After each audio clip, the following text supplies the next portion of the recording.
मौजूदा बारिशों के बायस जहां एक आम बंदा शदादपुर में मुतासिर हुआ है तो वहां पर मज़दूर तबका हद से ज़्यादा मुतासिर हुआ है।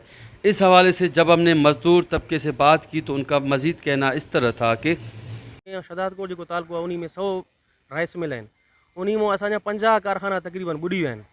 इन में जेका सो राइस मिलर सां गॾु असांजो मज़दूर इंतिहाई फाकाकुशी ते अची वियो आहे ऐं इंतिहाई जेका सो असांजे मज़दूरनि जो तमामु नुक़सानु थियो आहे। हिते जेका सो तक़रीबन असांजो मज़दूर आहे जेको उहो पसगिरदाई मां अचे थो, शदादकोट जे शहर मां न आहे, उहो पसगिरदाई मां तक़रीबन हुननि जा जॻहियूं ज़ाया थिया आहिनि, रोज़गार हिते बिल्कुलु न आहे। ऐं असां DC साहिब खे गुज़ारिश कंदासीं त बराए महिरबानी जेका सो असांजे मज़दूरनि जो सार लहो, जेका मज़दूरनि सां ताउन कजे, उन्हनि जा घर ड्रतल आहिनि उहे सर्वे कयो। मीर नादर ख़ान साहब खां असां अपील कंदासीं त बराए महिरबानी असांजे मज़दूरनि सां जेको थी सघे तव्हां मदद कयो। इहे मज़दूर जेका आहिनि तव्हांजा पुराणा वर्कर आहिनि, इहे 88 खां वठी मज़दूरनि जो तव्हांजे इलेक्शन में इंतिहाई वॾो किरदारु रहियो आहे, जेको तव्हां ॾींहं राति महिनत करे शहर खे बचायो। असां इहो उमेदु कंदासीं त तव्हां असांजे मज़दूरनि सां बिल्कुलु ताउन कंदो। शदादकोट तालुके जे हवाले सां 110 राइस मिल आहिनि, उते हर राइस मिल में 40 खां 50 वर्कर कमु कंदा आहिनि।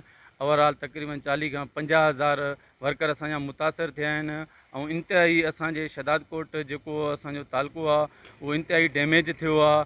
100 मां 90% असां वटि हिते ग़रीब तबिको बि नुक़सान में आहे, वॾेरा बि जेके आहिनि उहे बि नुक़सान में आहिनि, ऐं हितां जा जेके राइस मिल जा आहिनि जंहिंजा मिलूं आहिनि उन्हनि बि नुक़सान में आहिनि। पर असां जेके मज़दूर आहियूं, जेको रोज़ असांजा राइस मिल बंदि आहिनि, असां वटि को बि इंतिज़ामिया अॼु ताईं असांखां दाद फ़रियाद वारो बि लहण वारो न आहे। मतलब असां मज़दूर तबिको जेको आहे सेठनि खे गुनाह आहे, सेठ जी बि तबाही थी इन त मज़दूर तबाह थिया आहियूं, उन्हनि जा नुक़सान थिया आहिनि, पर उहो सरमाएदार आहे पंहिंजो टाइम कढी वेंदो, मरे असांजो मज़दूर थियो। हिन महिल असां मज़दूर असांजो अध खां मथे फाकाकशी ते आहिनि, हिकिड़ो वेलो खाईंदा त 5 वेला वेठा आहिनि, उन्हनि खे ॾियण लाइ कोई ख़ुददार आहे। असां अपील था कयूं वज़ीर आला सिंध खे, उन खां पोइ असांजो DC कंबर शदादकोट खे, प्लस असांजो हिते मालिकी करण वारो मीर नादर ख़ान आहे। मीर नादर ख़ान असां मजबूरन चवंदासीं ख़ुदारा हे तुंहिंजा बच्चा सभु बेघर आहिनि, बेरोज़गार आहिनि, रोज़गार कोन्हे।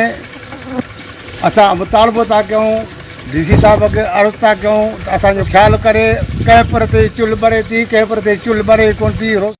उनका मज़ीद कहना था कि अगर हमारे जायज़ मुतालबात नहीं माने जाते तो हम मजबूरन अपने बच्चों के साथ रोड और रास्तों पर निकल आएंगे।